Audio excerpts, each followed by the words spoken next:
how to make a white flash in Capcut. Open the Capcut. Click on New Project. Select a video. Click on Overlay. Select Library.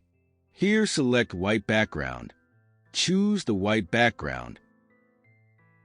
Apply the white overlay to the full screen. Adjust the overlay. Make it to 1 second.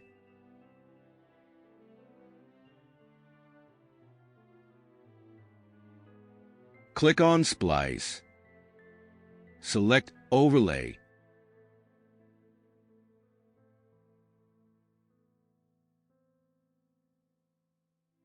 Click on Done. Now click on Animations. Click on Fade In. Make it 0.4 second. Click on Done. You can see a flash on video. You can set the flash where you want to add. That is how you can add a flash on Capcut. That's all from today. If you really enjoyed this video, don't forget to hit that subscribe button and ring the notification bell so you never miss an update.